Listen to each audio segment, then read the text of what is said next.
Fasten your seatbelt. It's going to be a bumpy night. Welcome to the Happy Hour Garage, featuring a duo of racing gals who live for the thunder of horsepower, the smell of high-octane fuel, and burning rubber at 200 miles an hour. They believe a day at the Speedway is like a day at the spa. Together, they bring you NASCAR news and interviews and get you ready for the races each week. And now, here's your hosts, Shannon Yoakum and Maureen Kelly from the Happy Hour Garage.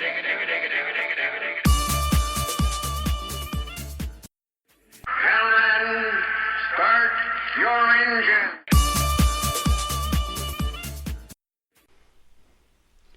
Hello, this is a Friday afternoon edition of the Happy Hour Garage. I am your host, Shannon Yoakum, and I am in the sunny, beautiful British Columbia where it isn't snowing. Apparently, my co-host, Maureen Kelly, the lovely Maureen, Irish Maureen, happy St. Paddy's Day to you. I forgot to say that earlier. In Philadelphia, I hear you got some bad weather. Well, it's on its way, and I understand that it's being sent down to us from the Great Northwest. So. I would never do that. I just wouldn't. you would. So don't blame the Canadians for your bad weather. We are also joined tonight by our PR man, Buddy Toole, who we would never survive without. Welcome to the show, Buddy. He's in Bristol, Tennessee area. Hi, everybody. How's everybody tonight? We are awesome, and I got to tell you, I am so excited with this guest tonight. This is somebody that when I was growing up, even though I'm slightly older than she is, I so looked forward to her. I looked up to her. I thought she was absolutely one of the most awesome women, and I wanted to be just like her. This is a NASCAR driver, a cancer survivor, an entrepreneur, and somebody I'm dying to talk to. Welcome to the show, Shawna Robinson. I am so pleased you're here. Thank you for coming. Oh my gosh, you are welcome so much, and I absolutely appreciate being a part of the show tonight with all of you. And so funny, British Columbia, love. I have to tell you right off the bat, I'm a Netflix addict, and one of my addictions is Trailer Park Boys. Oh, that is funny. So we have to laugh about that for a little bit. Yeah, because, absolutely. I mean, I kind of fell upon it in a strange way, and then next thing I know, I'm like, oh my gosh, I love these people. Yeah. Canucks are kind of a strange brew, and in a very good way, they're a strange brew, but people you connect with, I guess, in some way. Yeah. Have you ever been up here? I haven't. I've been, of course, I raced in Ontario in Cayuga Speedway. Hey, you even pronounced that right. Atta girl. Yeah, and then in Ontario, gosh, I don't remember, but I know the promoter had this house that was like a silo, and it had his philosophy was you had to go up floors because it was exercise every day. So when you would go and approach the house, that every floor was a different level: a kitchen, a bedroom, a living room, a dining room, but on every floor. And then he had panthers as pets. Oh, bizarre. I don't think I know where that... Well, it might be the London one, Delaware it's called. I wonder if it's that. How interesting. I didn't realize you... It may be. But I did have some good experiences in Canada. And in my life, fortunately, I got to do France, Canada, Mexico, racing all over the world, and then racing, of course, here. So, amazing things. A lot of people don't know that you race in the Great American Truck Series, and I posted up a video recently about that when you were, I think, just 16. Man, oh man, that is something else. Tell us a little bit about that. Oh my gosh, I'm telling you what. Honestly, I didn't plan it. I think it came from my father, who was a racer. My brother was a stuntman per se, a racer also, but then he jumped trucks. I mean, I always called my dad the circus leader. Like, I felt like we are in the circus in some way. But I'll tell you one thing. I was raised in a way that my father truly told us there's nothing that you can't do and accomplish. And actually, you have to color outside the line.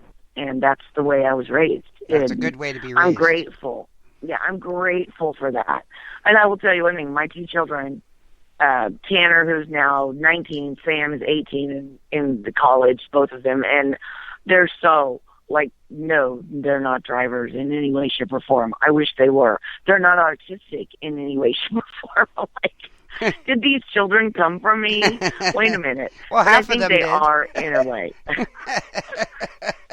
of them did. They have it in a way. They're going to figure they're going to figure it out. They're going to do something amazing because it's just in the blood. You when you were racing those big rigs, I mean, you were the only gal and you were awfully young. Yeah. You must have fought a few battles as far as being a woman went. Okay, well, I can just tell you a story that, okay, that's true. In the truck series, the truck racing that I did, this was a very masculine world. Mm-hmm. And I was a little girl who just loved experiencing whatever, life. I loved to go fast. Once I got behind the wheel, my dad always called it a natural ability. He's like, you're born with it. And you learn how to drive by the seat of your pants. And my drivers that I've respected so much in my life would be drivers like A.J. Foyt when I was a little girl, and then Tony Stewart to now. These are drivers to me that could drive on any type of racetrack, whether it be a speedway, a dirt track, whatever it was. That's the way I grew up. And I still fall by those things, and the world has changed so much in racing, and in a good way and in a different way. But I'm glad to just be a part of it. You were only one of 3 women to ever run the Daytona 500. I mean, you hold some pretty significant records. And as a matter of fact, your ARCA record, finishing 6th highest finishing female, are a driver who raced ARCA last year, Sarah Corniching, who is from near my hometown, was striving really hard to beat your record. So even the next generation, she's in her 20s, was still admiring what you had done in the past. You paved the way for a lot of women, and I don't think you give yourself enough credit for that. You really did.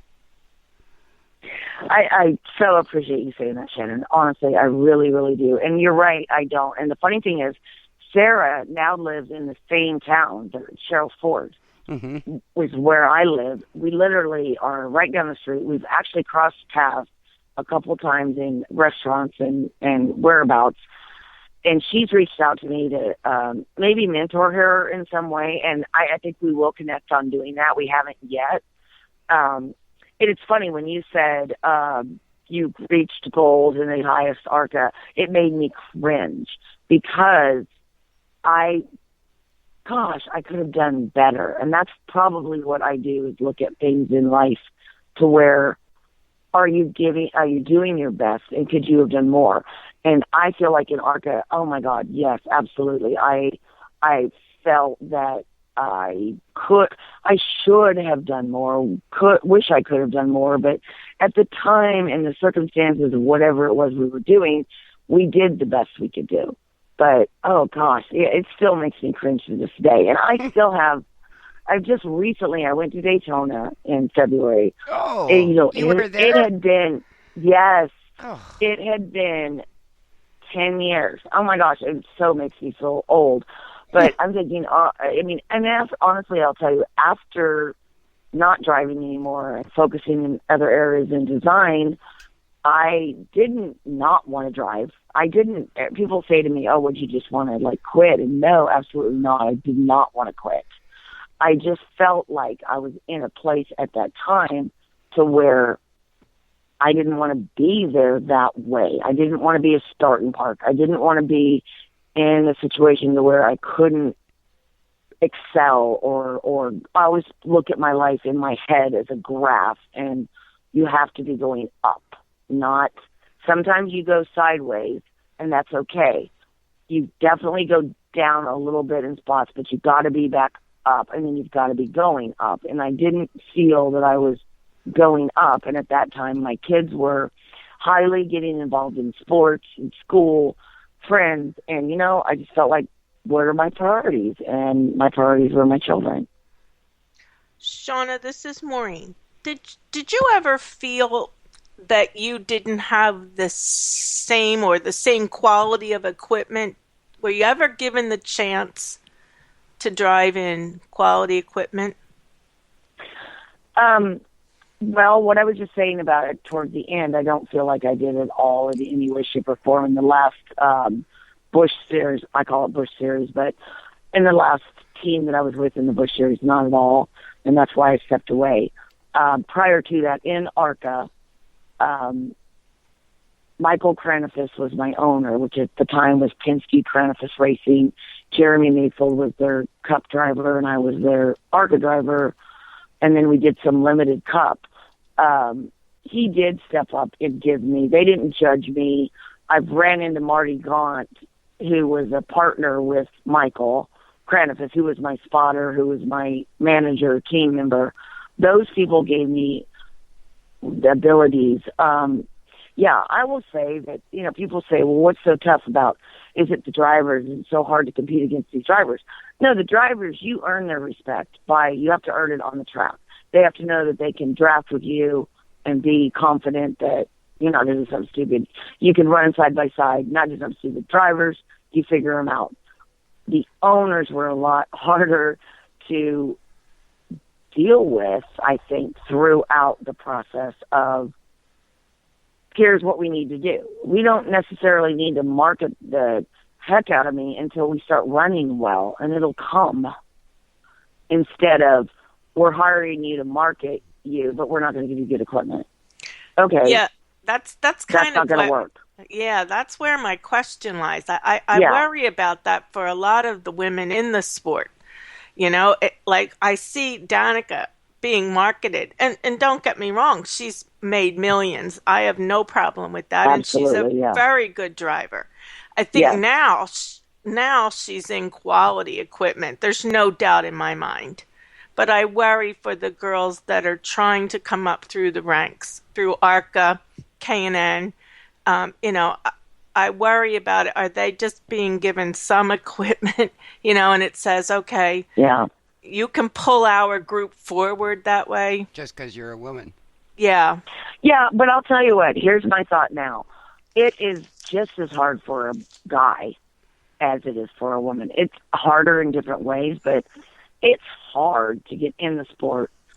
And what we're seeing now is money makes opportunities. That's honestly how it's always been in some sense.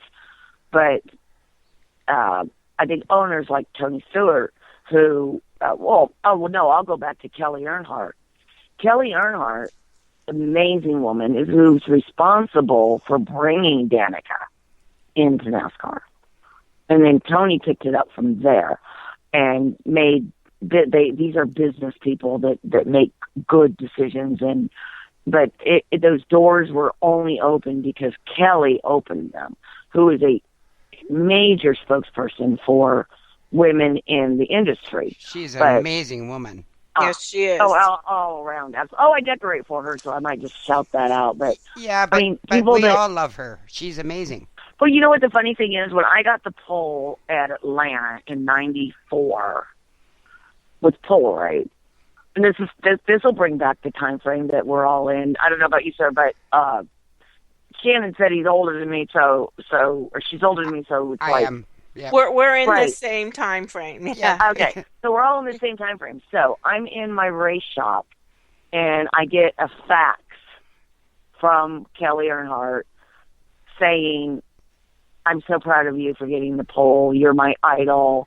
I look up to you." And this is when she was running late model cars at Hickory. And pretty good. And then after that, I went and spotted for her, and I was on, at Hickory on the radio, just spotting for Kelly driving, and Kelly was an amazing driver. She was. And honestly, we had a conversation once, and I said to her, I'm like, why, you were in the position, and honestly, it's been said that she's the best driver of all of them, other than her father, but she's got her father's genes. There's no question. Yep. And I think, and what her words was, it was just timing, and then later on in life, when she had her kids and just stuff, it wasn't that she didn't have the ability to do it, but she just took on another role and took that and made it an empire, which is amazing. But it's just so, like, when you talked about young girls coming up, it is still very, very difficult. I will always go back to put your butt in the seat as much as you can and just drive. And eventually you'll be something if you've got it. Yeah, and I think she was smart enough to realize that the timing was wrong, and she had a lot of brains.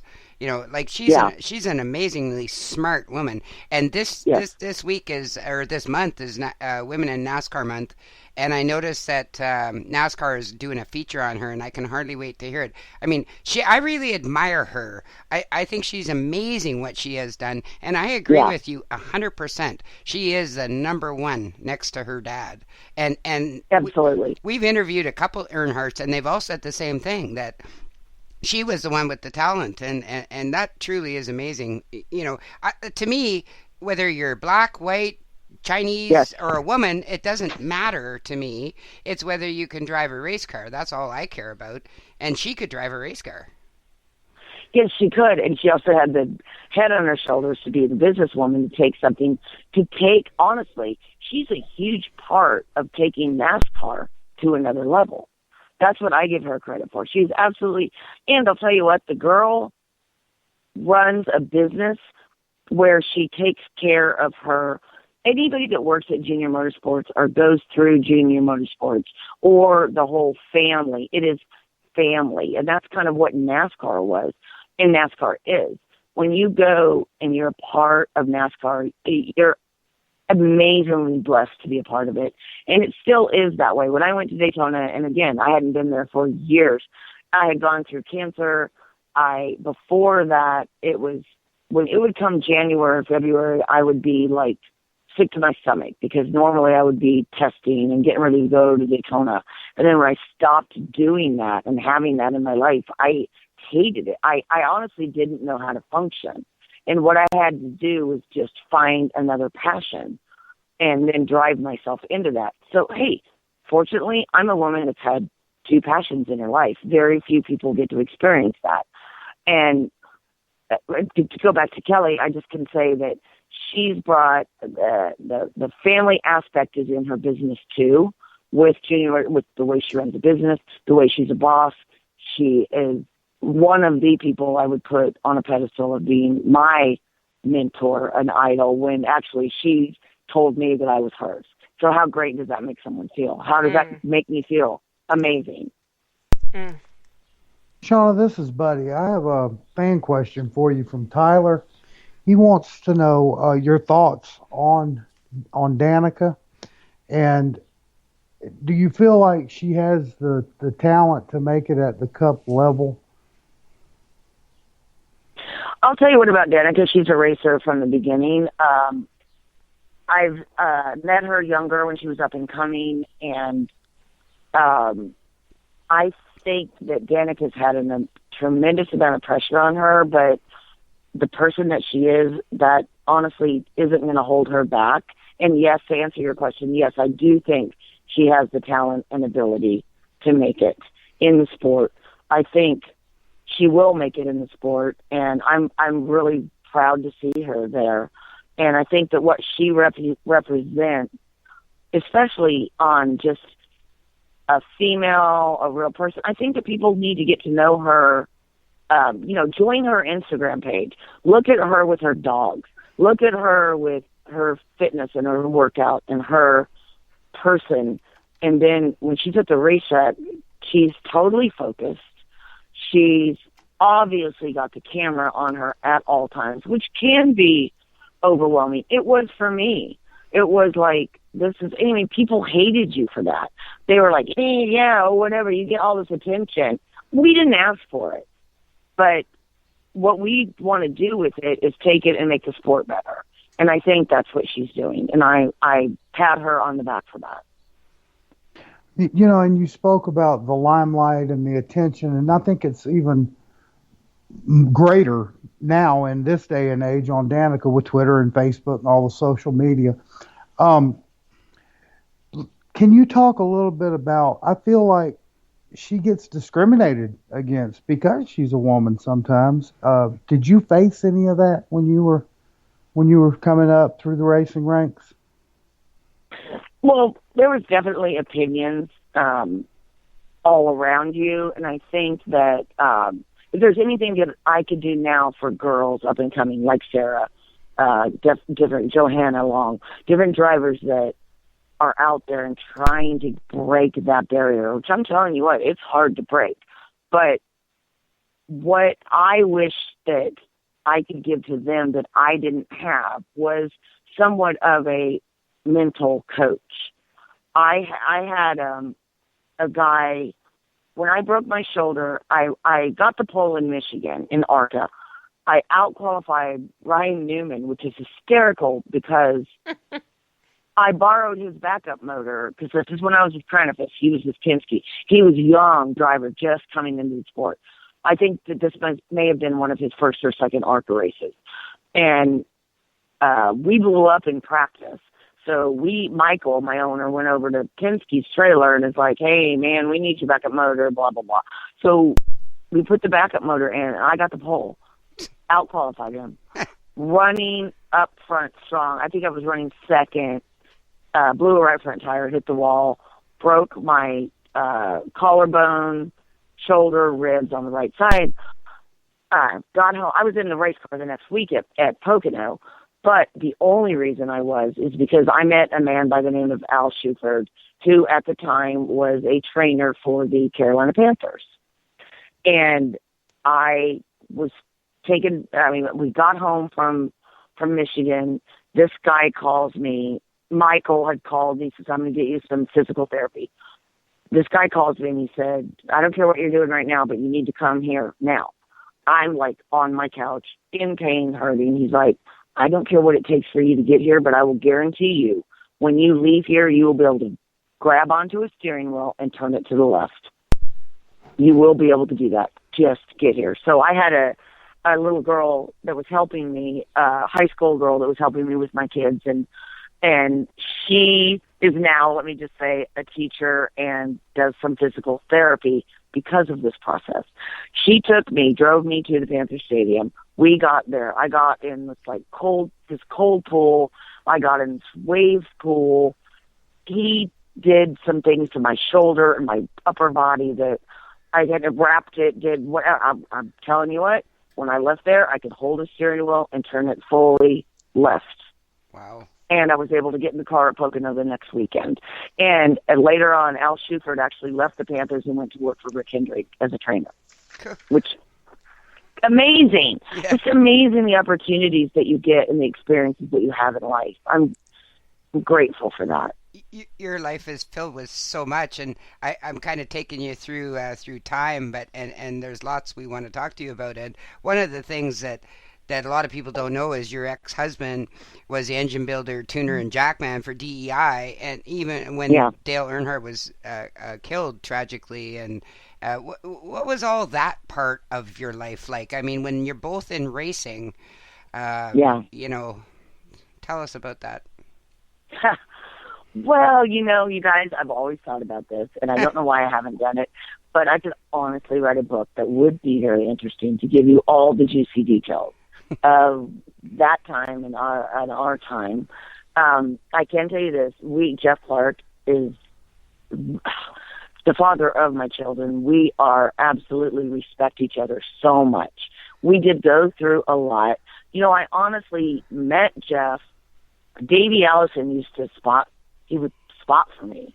And I can tell you this, the other day I met Robbie Allison. I was looking for an enclosed trailer.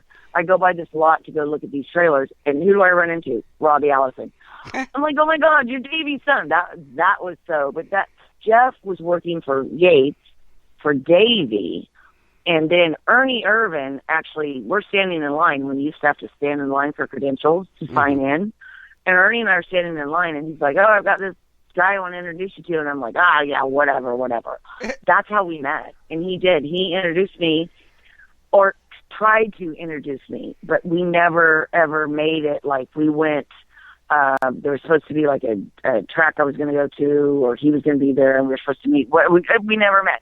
So I was so intrigued, and you'll appreciate, you guys you will so both appreciate this. We never met, but I think I was so intrigued by the infatuation of meeting this person that I took my die-cast car.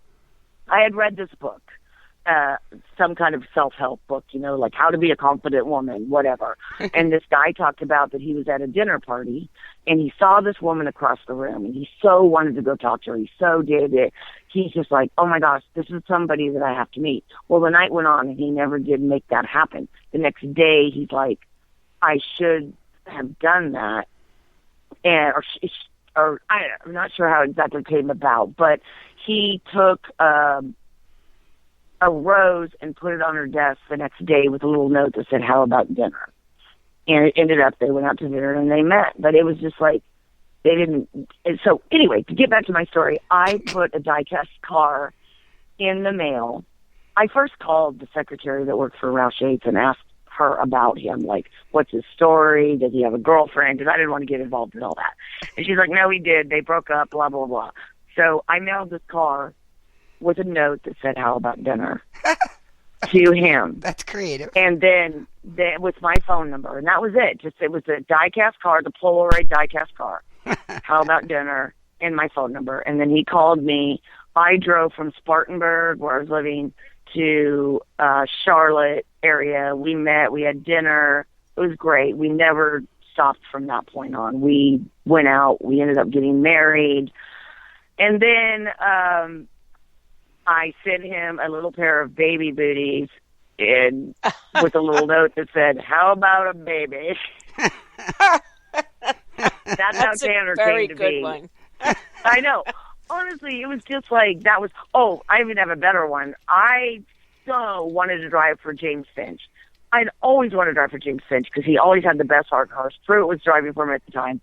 Anytime they'd pull into a racetrack, it was the best. And I would walk up to James and I'm like, when are you going to put me in a car? When are you going to give me a chance? When are you going to give me a chance? Well, Mark Reno, who was his crew chief, calls me. This was in end of 94. 95, I was trying to find sponsors, trying to get a new ride, trying to get something. Mark Reno calls me and said, hey, we're putting Pruitt in a cup car.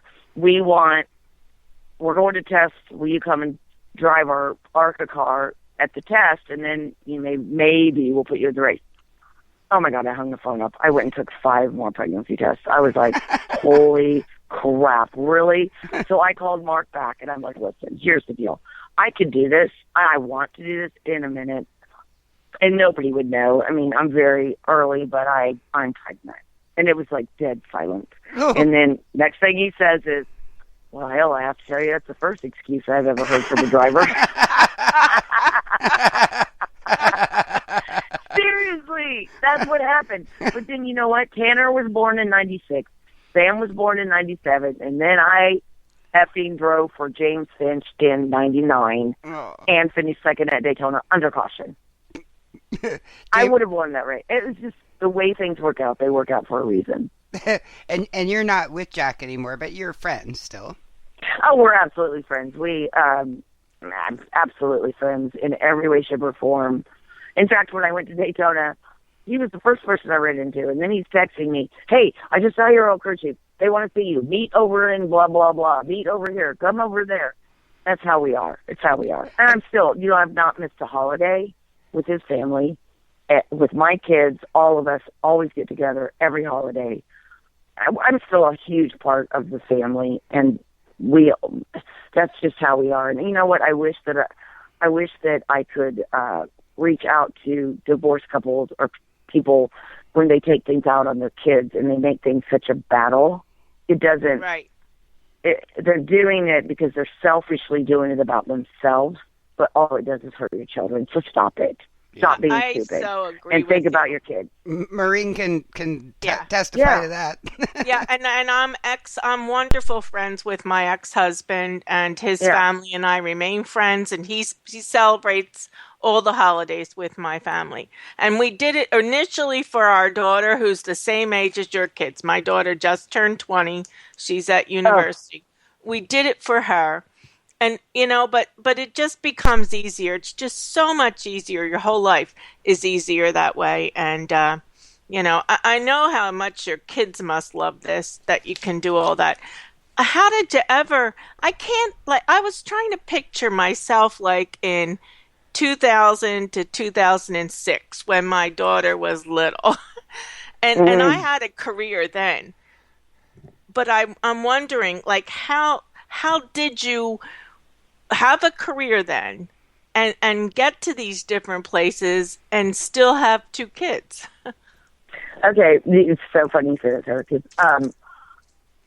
When I had my children and I went back to racing, I got some criticism about that because it was like, how can you do that when you have responsibility now to those children? Well, of course I have responsibility to those children. But if my analogy, I'm a very visual person, of course, being creative so visually I had to look at it in a certain way. And my response to that was, if I climbed a mountain and then I had a baby, does that mean I'm not going to climb any more mountains? Of course I'm going to climb another mountain, and she's going to be right behind me climbing it with me. I'm not going to stop living or teaching her or him. So why are you judging me for that? You have to go out, and all you can teach your kids is to truly be honest and grateful and trustworthy. Just embrace life. Don't stop living it. Yeah, it peels apart just another layer for women, whether it's in sports or it's in the business world or whatever. It's just like, but you were one of the first to do it in our Well, world. I so appreciate you guys saying this and bringing me on this show and giving me that gratitude, because I think Jenny said earlier, I probably don't give myself. It is hard for me to. I think that I just loved it so much, and it was just what I did. I didn't know another way of life from my father and my childhood and my sisters. I'm at my sister's house right now in Charleston with my other sister. So I have 4 sisters. The 3 of us are together right now, which is very rare that we're all 3 in one place at one time. So we're just having a little couple days and mixing a little work with pleasure time, family. I hope you're having a glass of wine. Well, actually, I am, to tell you the truth. Of course, you're going to have a little bit of wine with sisterhood. But it's just nice to be, but I don't really look at I forget. And then people that are older remember that. Scott, there's such a young group in NASCAR right now that a lot of people don't remember my identity there anymore. Oh, are you kidding me? Buddy has so many questions from fans that we posted that we were having you on a week or so ago. Buddy did, and he has literally tons of questions. Matter of fact, I better let him ask one. Oh, okay, Buddy. What do you got for me? Well, Wayne wants to know about, did Janet Guthrie reach out to you in any way? Did she help to mentor you? Because, I know Lois Smith was like the first female driver, but Janet was the first that, I guess once NASCAR went on a national scale. Yeah. No, I can answer that question for you. And I met Janet Guthrie the first time in New York. Lynn St. James was a very big part of the Women's Sports Foundation, which Title IX helped women in sports in every way. At that event, I met amazing women, athletes, and I met Janet Guthrie. And actually, I met Danica Patrick, who was only, I think, 15, 16, 17 at the time. She was very young and upcoming. Janet, I actually approached Janet and just said, I'm grateful to meet you. You obviously are an amazing woman that I'm been very much proud of, tried to follow in your footsteps, if that's even possible. Because that woman went through things in the 70s with David Pearson and Cale Yarborough, and oh my God, I can't even tell you what she had to have gone through. And she wasn't a beauty model factor She wasn't a Danica to where you could do Big Daddy commercials and be amazingly gorgeous. It wasn't like that then. When I was growing up, it wasn't like that then. I was trying to say, can I wear different clothes than a golf shirt with the logo? Can I wear like a fitted shirt with my logo? Can I wear something that helps me? I so tried to do that. It just came about later. But I will tell you one thing about Janet Guthrie. Oh my God, intelligently, that woman is brilliant. You know, she's an engineer. Her mind, brain, her education was so far above. I'm surprised she hasn't gotten more attention, but I think she is someone that honestly is a little bit behind the scenes. She doesn't need the attention. She's incredibly, Janet Guthrie could be president, like Hillary Clinton. I mean, honestly. That's the caliber of woman that she is. I want her on this show so bad. Oh, gosh. And, you know, I think she's just got a little bit of private place in her life. And I know there's a lot of articles and stuff going on right now because of the dedication to women in motorsports and birthday, everything.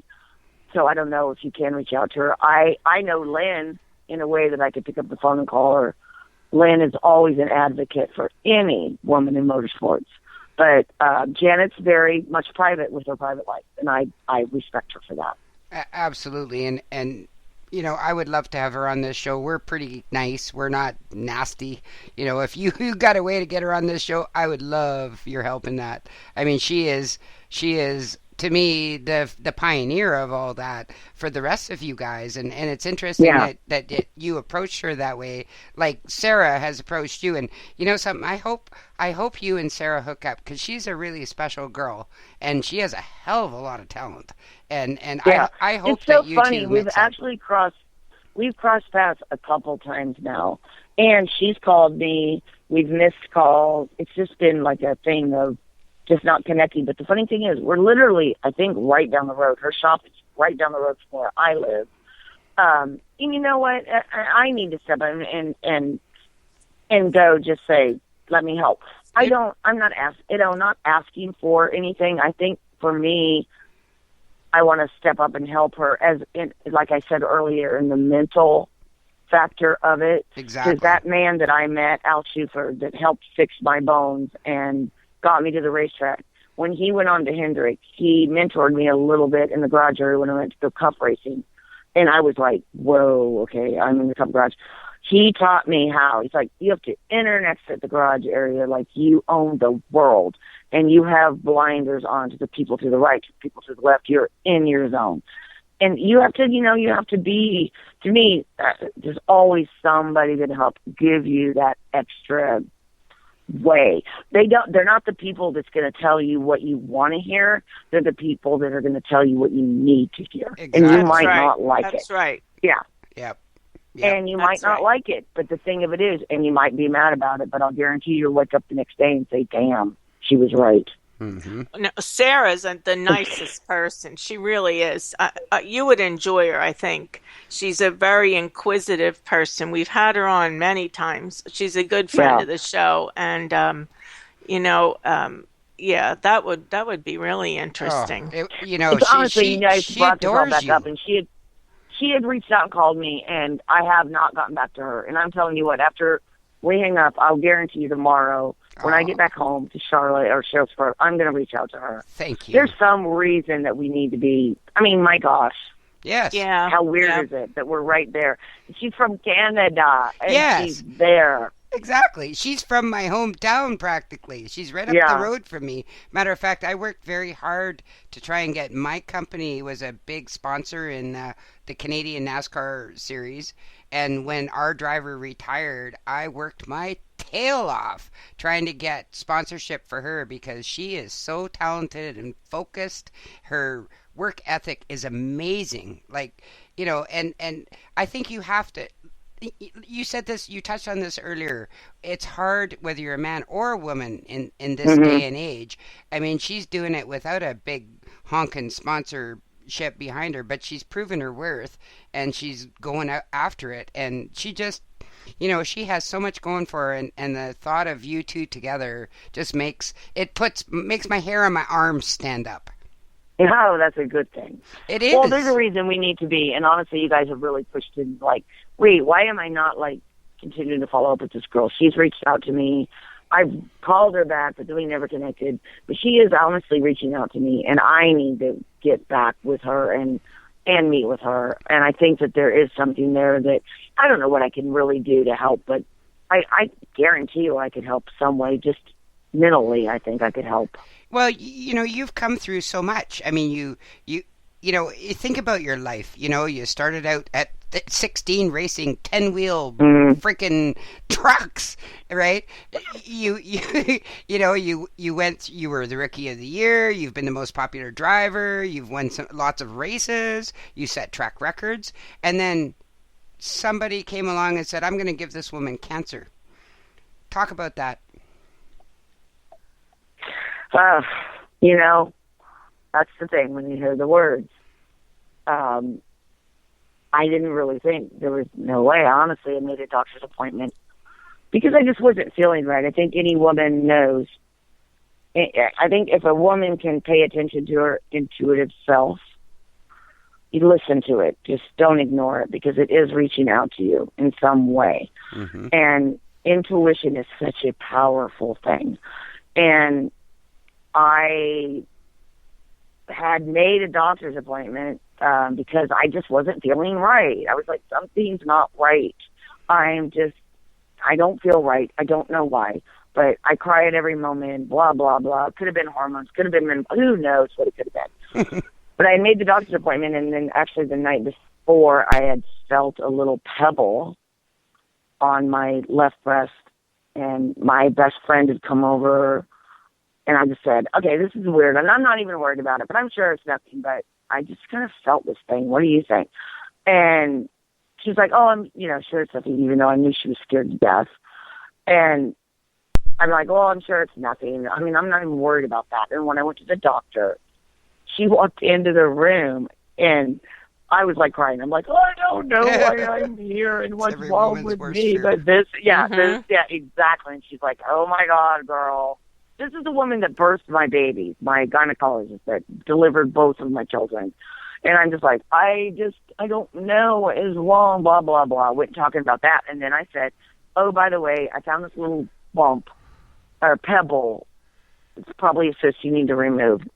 And she felt it, and she's like, oh, I'm sure it's nothing, but I'm going to go ahead and call you in for a diagnostic mammogram. So the next day, I went for a diagnostic mammogram, and then a day later, they called me back, and they put me in that little room, and they said, you have stage 3 cancer. And I mean, I wasn't expecting it at all, didn't even think. And I think from that moment, I didn't really hear anything else. All I did was my gears started turning, and I'm like, okay. Of course, you read your book and you study up on what you think. And honestly, they tell you, don't go get online. Don't do all that. Just take your process as you go through it. We'll figure this all out. And then it was like a blur. And then that was my goal. I mean, that was my mission. That was my mission. And I'll tell you what was the hardest part about that is my kids just lost their grandfather, Jeff's dad, a month before. And he had prostate cancer. And when he sat down and told us all, it was a year before he died. And basically they told us that he had prostate cancer. And they're like, listen, we found it early. It's not going to be a big deal. This is going to be fine. He had died. A month later, I was diagnosed. So that was tough for all of us. And then I'll tell you what, my mother-in-law stepped up and took me to every appointment, everything. I had the same oncologist as my father-in-law, same chemo nurses, same facility, same everything. And she stepped up and took me to every appointment. And I'm telling you what, it wasn't pretty. It wasn't. I mean, we talk about the things that your body goes through.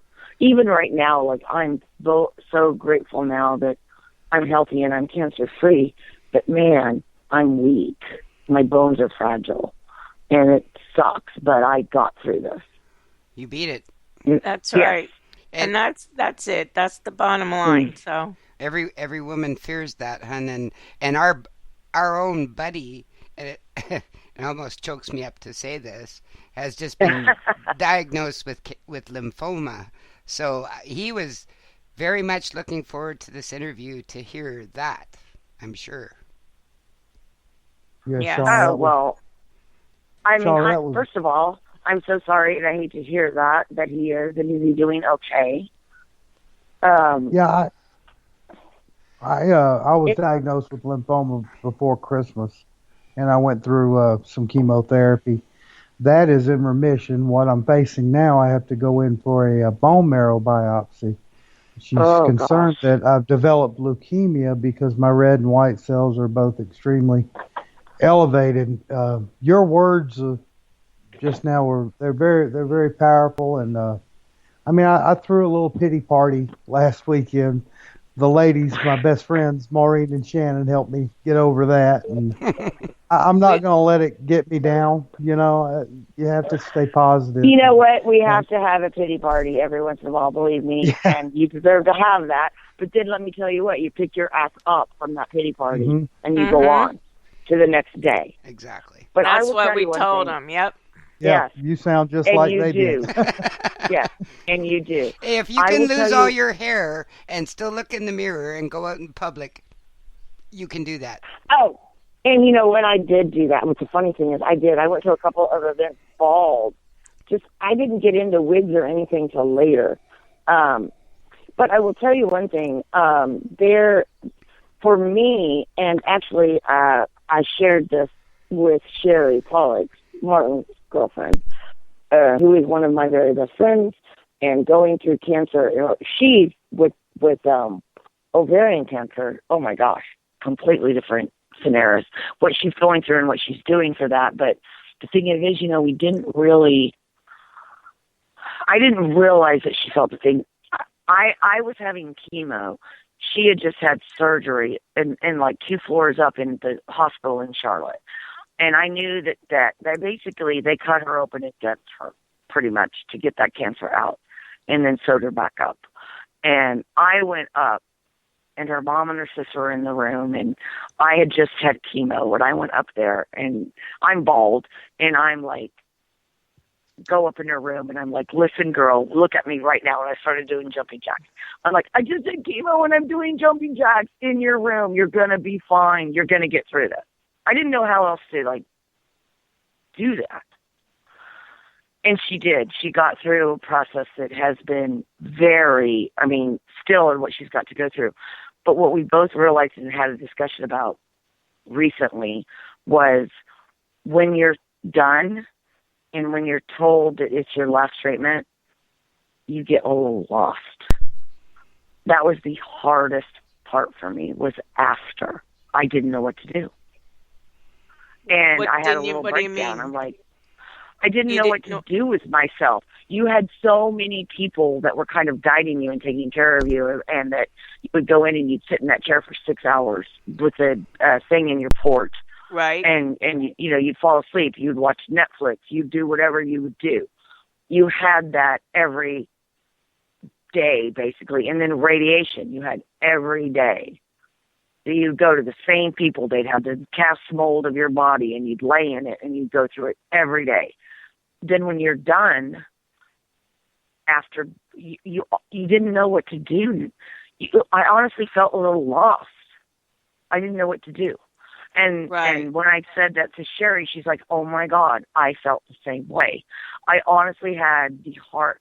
It's like there's I don't know how to describe it, but when you're told you're done and you should be celebrating because you're cancer free, you are happy. You can't be more happy, but then you're kind of like lost because you don't know what to do.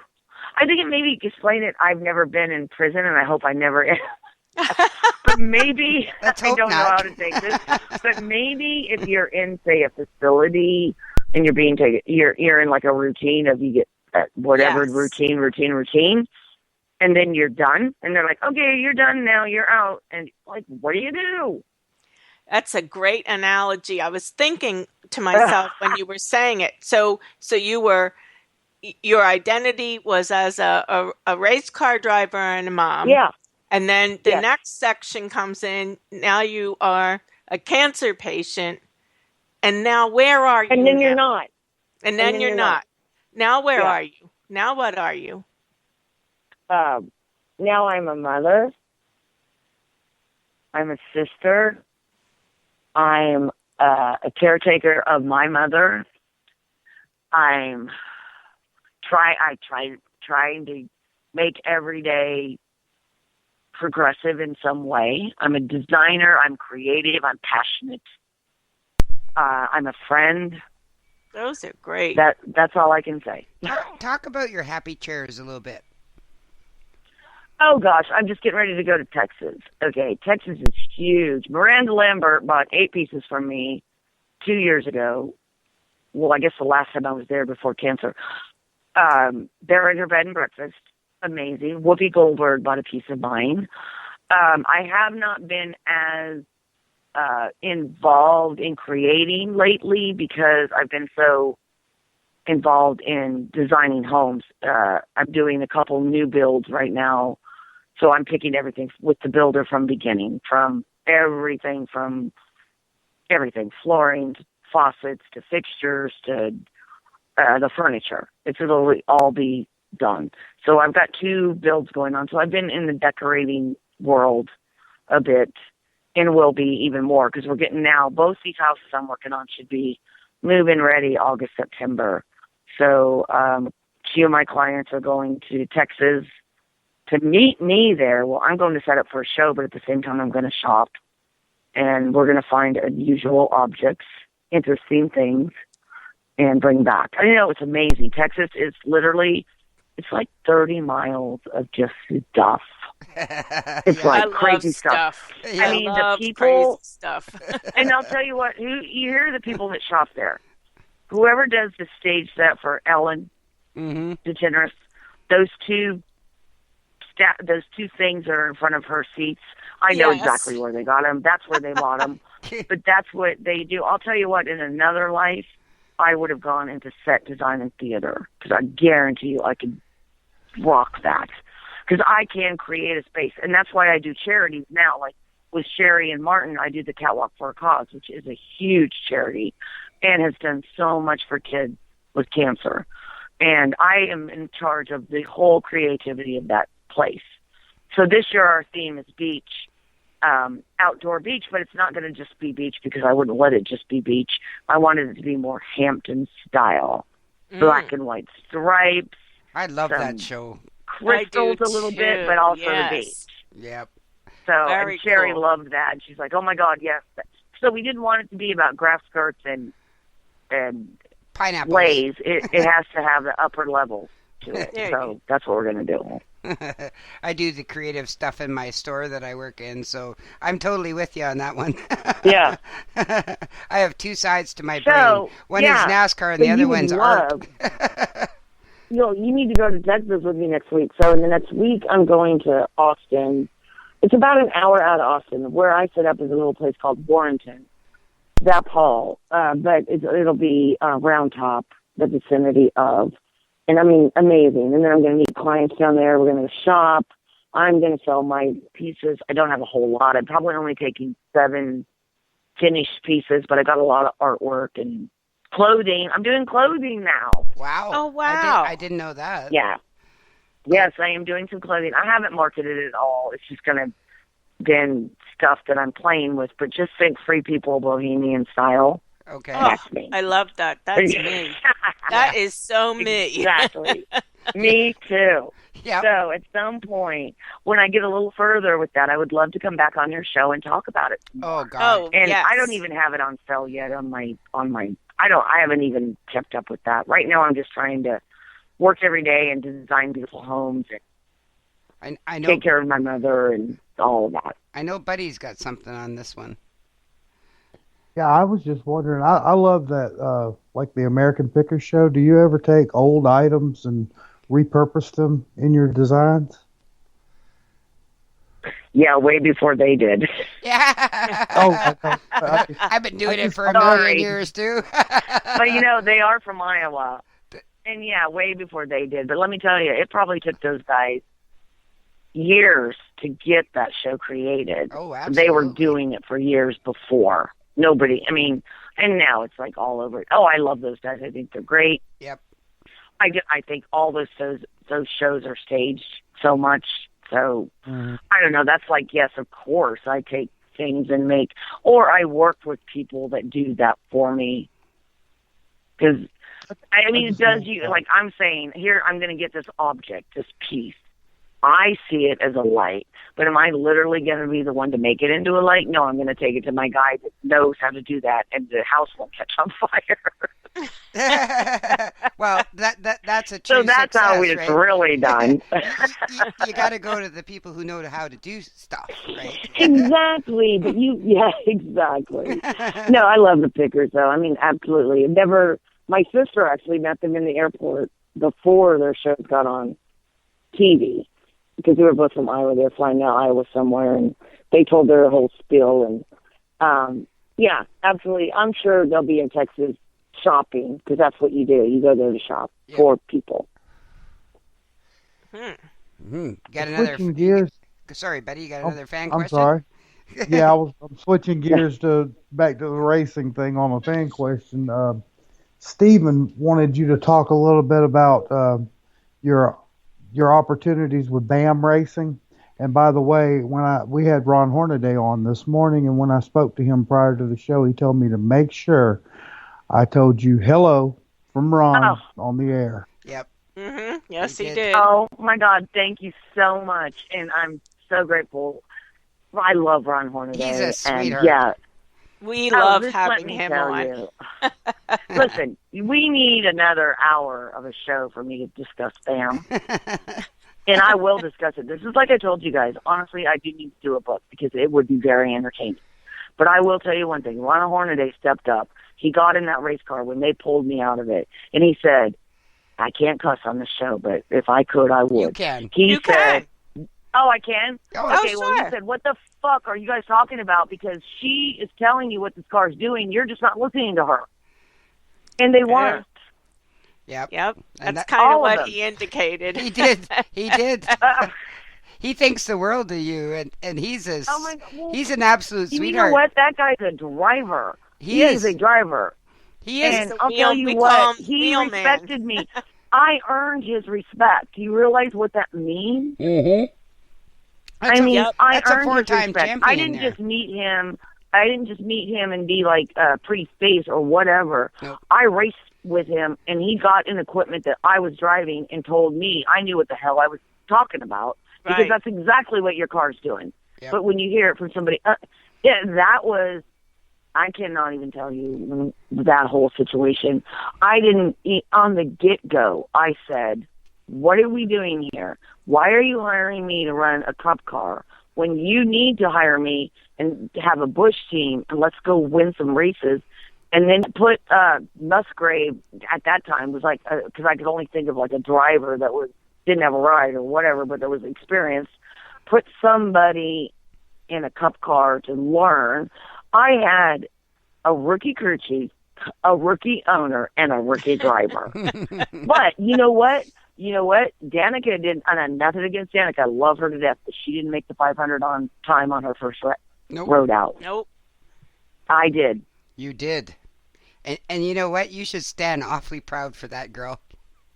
Well, it's fun, and I'm not at all putting Danica down by that in any means, but I did make the Daytona 500 on time in an unsponsored car, and I finished the race 500 miles. It wasn't my first 500 miles, but it was something to be grateful about. And then I think even more so, I was more proud of Texas. A few races later, I qualified 16th. I out-qualified Rusty Wallace. I out-qualified big-time drivers. I qualified 16th at Texas, which was huge. For me, that's huge. Mm-hmm. And I used to be the darn worst qualifier in the world, but then that's what I said. I'm not going to be that anymore. I've got to figure this out. So I completely just focused on qualifying and how to do it, and I figured it out. And I became a qualifier. And it's not where you qualify, it's where you finish, right? I mean, qualifying's important, But Oh no, absolutely. you know, it is. But you also, like, I remember when Danica got on the pole in Daytona, everybody went ballistic. It was like, okay, well, that's all fine and dandy, but you know, you have to, that you're out there doing a lap on your own or a lap or two, and nowadays, of course, it's totally different. But you have to race the race, and you did race the race, and you did a fine job. Well, thank you so much. It's funny though. Do you not find it a little ironic that Danica's on the pole, and then on Gordon's retirement year, he's on the pole. Gee, isn't this really pretty for NASCAR? Yeah. Well, you're awfully good looking yourself there, girl. Don't sell yourself short. You're pretty fine looking yourself. Yeah, I just think it's just funny how things kind of fall into place, but they do. and we yes, they do. We see the irony there. Yeah, that is funny what you just said. Do you miss it? Absolutely. I really do. Every day. I do. You know, I'm in a life now to where I'm not at the track all the time. I think I'm going to probably go to Bristol. I'm going to go to a few more. I'm on the appeals board for NASCAR, by the way, which is... Oh, wow. Yes. That's interesting. Yes. So, yeah, I'm one of the people. My first appeals was with Humpy Wheeler and Bud Moore. And it was actually a Canadian team. Marty Gaunt was the owner. Yeah, hello. And then it was like, okay, wait, Canadians is this right? don't cheat. We don't. Marty Gaunt was my manager with Cranifit.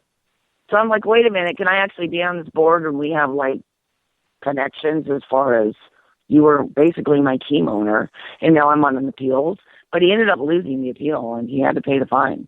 We voted that way. Oh, I know Cole Pern just got a few, and it was like, wait a minute, Canadians don't cheat. That's just not in our DNA. Yeah, and with this appeals board, we do all NASCAR. I mean, it's all NASCAR. It's Canadian. It's every part of NASCAR.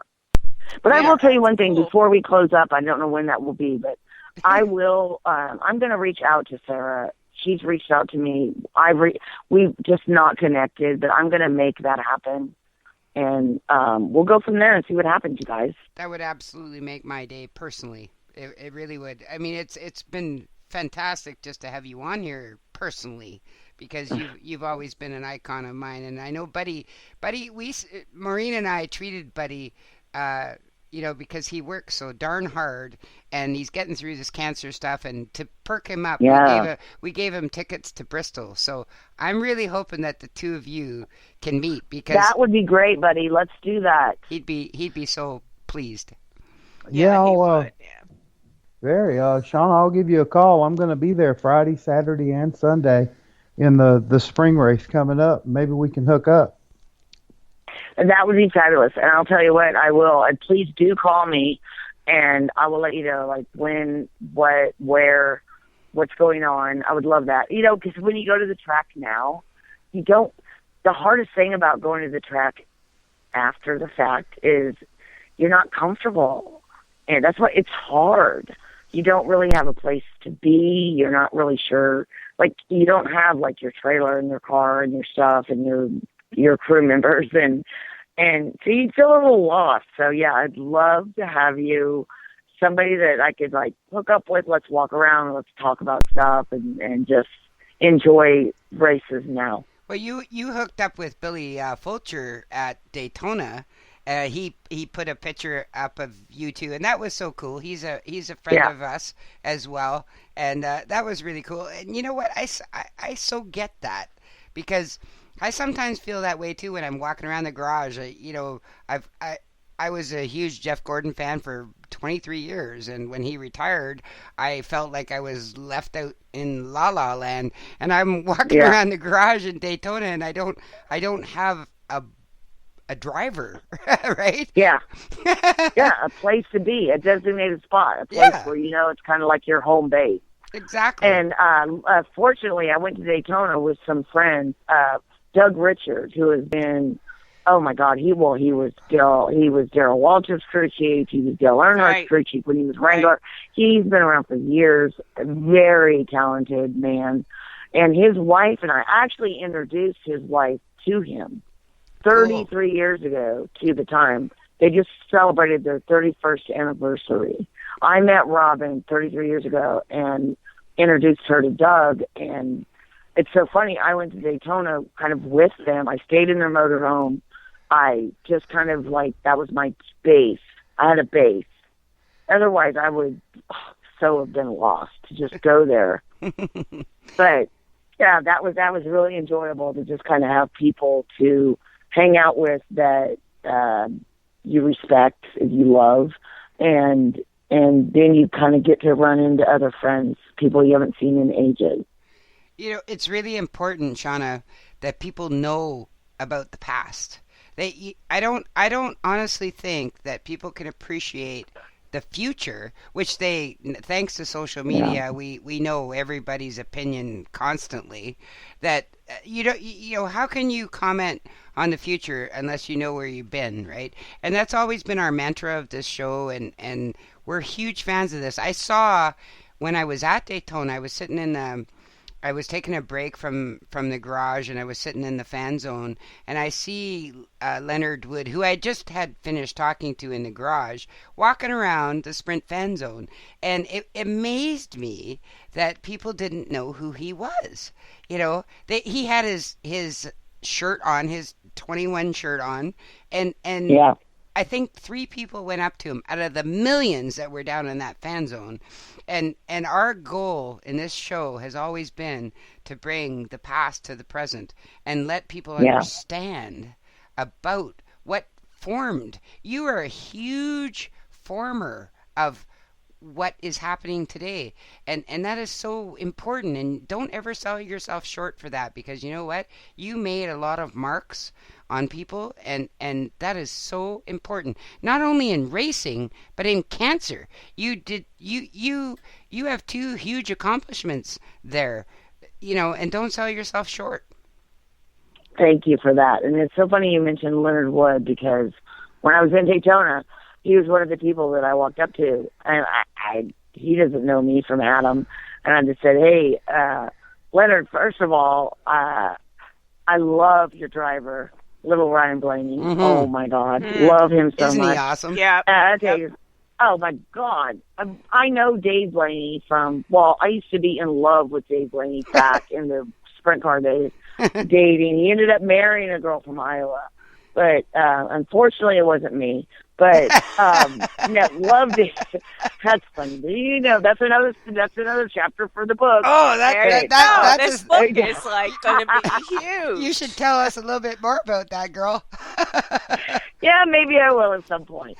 No, but honestly, I have always had uttermost respect for Dave Blaney as a sprint car driver. You have to realize, you guys, I grew up in Iowa. I grew up Knoxville Nationals. I grew up with all the sprint car people in the world, and that's where my roots come from. And to me, that is the ultimate racing. I mean, I admire like Aaron Crocker, who drove sprint cars. Oh my God! Right. I just watched a great show on Ray's show. What the hell is it called? Yeah. With her on the beach at New Jersey. Yes. Amelia, or New Jersey, or Amelia Island. I did their house on Amelia. And let me tell you what, it's an amazing place. Oh my gosh. And yeah, she's from up in Northeast Connecticut, I think, right? Yep. But with Ray and her, I did their house on Amelia Island. And, now they've got their little Kate, and so happy for them. Oh, yeah. So happy. Yeah. And Erin, honestly, I know Erin is a driver. Absolutely, no question. She misses it every day. She does. She's not doing it anymore, but she misses it. I wouldn't be surprised to see her back. But she is I wouldn't either. And she's an amazing mom and an amazing person. And her family is also. They're good people. Yeah. And I'm fortunate that I got to decorate for them. Because let me tell you what, if you go to their beach house, it is absolutely fabulous, amazing. And I did it all while I was going through radiation at the Mayo Clinic. I would take the ferry every day to the hospital, and I would come back and decorate their house. Oh, God. And you know what? that's what kept me going, because I had a job to do. I had a job to do. There, see, listen to that, buddy. See, buddy, yep. That's what we told Buddy. Yeah. Yep, he has a job to do. He promotes our show and he gets our guests. And you know who he got for us next week? Bobby Ellison, and he's working on Richard Petty. Good job, buddy. And he's working on Richard Oh my God, Petty. what a story that's going to be. Yeah. I he's can't even gonna be imagine great. what they've gone through. What that man has gone through personally. Oh my God. I can't even. Yeah. There's a man that needs a book. Yes, there is. He does have one. I'm reading it right now, actually. It's called The Miracle. He does Yeah, have a great. book, but guys like that, they have stories to tell, and people like you, there's stories to tell. You got to tell those stories. Oh hell, I was married to David Pearson's son before Jeff. Oh, you were? I didn't know that. I didn't know that. Yes, I was married to Eddie Pearson. I was a Pearson. Wow. Yes. How come we didn't know that? I don't know. No, It's nobody not really in your does. book You know why? you Because didn't I'm write kind a of book yet. I'm kind of private that way, but no, I was married to Eddie Pearson. We were married 89. It was when I was running gas cars. We met, and I was married from 89. We were married like 3 or 4 years. Wow. And yeah, that didn't go well, but still friends. Still, if I ran into a truck, I'd give him a big hug and say hi. But yeah, no, I don't want to be married to you anymore. That's a funny. good way of putting it. That's funny as hell. Yeah. I didn't know you had been married twice. Yep. Oh. Yep. Yeah. My kids didn't know that either, by the way, but I guess they do now. Uh-oh. No, actually they do. I think I told them later on. Whatever. They just didn't know. They're older now, so they can understand that Yeah. stuff. But That'd my be God. fine. when you don't, Andy and I were married for 3 or 4 years.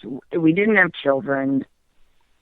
We divorced, and our lives went different directions. And honestly, it wasn't anything bad.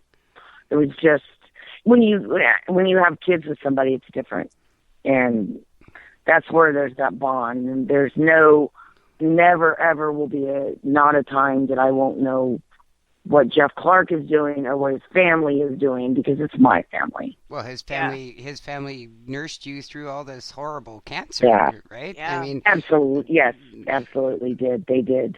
that Very grateful for says that. so much. What do you think about the modern times of racing? Okay, what do you think about social media? It rules our world. You know, I have ranted and raved about hello. social media That's more what than I've once always on this said, show. Okay, when I raced, there wasn't social media. When Danica raced, there was social media. It's a different world. It's a different world. It really is. We benefit from it. We benefit from it because our show goes out as a podcast. And so we rely on people saying, oh, those people that had on Ron Horn today, well, guess who they have on now? So we rely on that. But at the same time, like I follow a lot of the drivers. You probably do too, Shannon and Buddy do. Yeah, like I see some of the questions that people ask. I want to know, what did you think of that? What did you think of the back bumps, over there, in turn 4? Like, Junior is really good at siphoning out what's the personal crap, which he doesn't answer. Neither does Jimmy Johnson. They ignore it, unless Junior's had a couple drinks and then he doesn't. Yeah, be in my world in bed at midnight. He tweets a lot. He tweets a lot. Exactly. Yeah, Honestly, which is so great, because that's just what I said, like, get on and get to know these people through their Instagram pages, because they're going to really get to know them. Like, if you look at Danica's Instagram her yoga page, stuff? Oh, my God. It's her yoga, her dogs, it's who she really is. It's her life. And it's not all about the driver, hello, I'm doing an interview. It's like, this is my life. I'm going to go out and play with my dogs in the field, or I'm going to do whatever. I love that aspect. Yeah. I'll tell you what, it's I love. real. I mean, my favorite, and I'll tell you, Martin Truex Jr., I funny. cannot tell you, He's funny. love him, Yep. love him, love him. love Clint Boyer. Yes. Not tell you he's enough good another stuff one, about yeah. him. Oh my God, I'm telling you, and when you know them and their family, it's like, and I respect their private life, so I'm not going to discuss a whole lot there, but don't. I'm just going to tell you they're good people. They are. Good Oh, people. definitely. And you know what? It shows, though. A lot of their humor shows through. Yeah. For both of those guys, anyway. I mean, you're right. You can't say that about a lot of the drivers. No. You know who we find on this show? We have the most boring interviews with are the young drivers. We have the most that's so boring funny. stuff. It is. Oh, with God. them. It's all programmed. They're like robots. Yeah. Oh God, I hope I'm not boring. Oh, No, my I know God. I can't be too boring. I'm cuss. going to That pour sounds you another so glass of boring. wine, and we're going to sit Shawna here. just poured another glass of wine up there in British Columbia. I know. Oh, I'm I can't wait for the next Trailer Park Boys to come out. The new season's coming out I'm going to be in Texas, so I'm not going to be able to watch it until I get back. But That is so funny. I can't wait. That is cannot so wait. funny. But, my husband loves that show, and he made me, I don't watch, the only TV I watch really is racing and a couple other shows, and he got me watching that. It was like, oh my God, honey, what the hell is this? I know. Seriously, I started watching it with my sister, actually where I am right now in her house in Sullivan's Island. We were just, I don't know, we went to eat dinner, good, nice dinner, and went to eat good food, and we're just lounging on the couch, and we ran across this Trailer Park Boy thing, and we started watching it. And at first we were like, what the hell is that? And then it was like, oh my God. Hey. Can you give us any more Trailer Park Boys? Because I need it all. I need all of it. I need every part of it. You got to watch. Julian with his hand shaped in the glass. I love it. I cannot laugh. Bubbles with the glasses and the cats. Oh, if I could show you the shirt we made my brother-in-law wear last night for St. Patty's Day. My sister and I went to Goodwill. That was our adventure. We went out to go eat breakfast, and then we went to Goodwill. And so she walks up to me with this shirt, and she's like, okay, the ugly sweater party at Christmas that we do? Yep. Or everybody does? She's like, can we just do an ugly shirt party? Because I want to wear this. And she holds up this shirt, and it's like tie-dyed frontal. The whole front of the shirt is tie-dyed, but right in the middle is a cat. It's just a cat. A cat surrounded by tie-dye. So I'm like, oh, my God, we have to buy this for my brother-in-law, Neil, and we have to make him wear it. And he did. Hey, if you don't have fun in life, what the hell's the point? If you want a funny show, Canadian show to watch, try watching Timber Kings sometime. Oh, I've never heard of that one. Timber I don't Kings. know if we even get that. It's on HGTV, and they are right out of just a couple hours away from me. And these guys are log home builders, but they're raw. And Timber teams. Yeah, they're very raw Canadians, and I know there's a Treehouse show. We watched that last week. That was Junior's Treehouse. Yeah. I don't get that. All that. I don't get that stuff, and I don't care about that stuff anyway. I like that real stuff. Okay, I'll have to look for that one, but I don't know. I'm a Netflix addict. Love it. I Sons of Anarchy finished. Nurse Jackie just finished. Revenge finished. And I Bates Motel. I love that. But I'm actually watching that now in real time. So that just started again. But usually I'll wait and I'll get it on Netflix where I can watch it episode after episode after episode. Without commercials. Yeah, that's how I watch everything too. Yeah, if it's not sports. And but by the way, I need to get off here at 9:45, guys. My game comes on, and I've been waiting all day. Your Temples. Yeah, St. Joe's. Is that what they're called, Marine Temples? No, Temple. Yeah, Temple lost, sadly. Oh, my Temple team lost earlier. Darn. This is St. Joe's. This is the other side of my family. How's Iowa doing? I know Iowa's in there. Iowa they beat Temple. Yeah, they beat my team. Oh my God. I can't. Okay, well, yay for Iowa.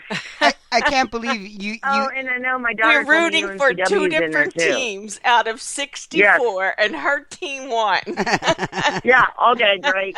Great for that. Sorry for you. Really. I never I hear. know UNCW is in there somewhere, too, because they made it. Oh, yeah. I don't know. They're in there somewhere. I don't know where they are. I need to go turn the TV on, and I need to quit talking to you guys and turn the TV on. No, you don't. You need to pour another glass of wine and tell us some more stories. No. That'll come with the book. Let's work on the book. Well, No, I've enjoyed this so much. And listen, can we do another show again? absolutely. Love to do that. Absolutely. Yeah. We really would. How We about can after even let Texas? some I can races tell you go some by. stories. Oh, Yes, that would be great. Or after Bristol, when Texas. Buddy and I hang out. you know what? Hey, why don't we actually get some little bit of footage from there, like Yep. like stuff, hanging out? Yeah. Yes. When I'll be like walking into the garage area and being like, no, I'm not introducing you to that person. Stop it. you can drag Buddy. You can drag Buddy all around the garage and introduce him to all those people. I know. That could be a show in itself. You That know- would be a lot of fun. I'm telling you what, it would be. But It'd he's be like better than Michael on the pit road. Oh God. But Yeah. Oh, I love that though. But I will he's say I like a love big that. teddy bear, though. He's like an absolute big teddy bear. He never He's met like a anybody. big teddy bear in a ballerina skirt. Oh. Yeah, there you go. Oh. Well, I don't know about the ballerina skirt. Yeah. Oh, okay, don't go away. We're gonna. Oh no, I gotta go away soon. no, hang My on. sisters are missing me. We're gonna We're sign just off. gonna, We're we're gonna gonna- sign off. Hold on. But hang on for a Okay. minute, okay? So, let me just thank you. It has been a pure pleasure. God. Oh my God. You know what? Honestly, it has been an extreme pleasure for me because I was like, oh, they're probably just going to ask me, like, I'll be on there 15 minutes. No, what we have had is an amazing conversation. I've made amazing friends tonight. Yes. And you know what? They'll be friends forever, hun. Yeah, I hope so. Shauna, So before we great. sign off, I just want to say you've been a personal inspiration for me. Your words about fighting the cancer and how strong you are, and I mean you were remodeling Ray's house while you were battling it. I mean you're a hell of a woman, and I admire you. Thank you. Thank you so much. Let me tell you what, you stand strong, whatever you got to do. And if you need an ear or a friend to talk to, you've got my cell phone number. You call me at any time. I don't care when Thank or you so where. I much. don't care. There you I- go. That is so awesome. All right. Thank you. We hope you've enjoyed hanging out in the Happy Hour Garage. Thanks for tuning in. Please join Shannon and Maureen next week for another episode of NASCAR news, interviews, and stories. Check out our website at www.happyhourgarage.com for our previous shows and see what's coming up next.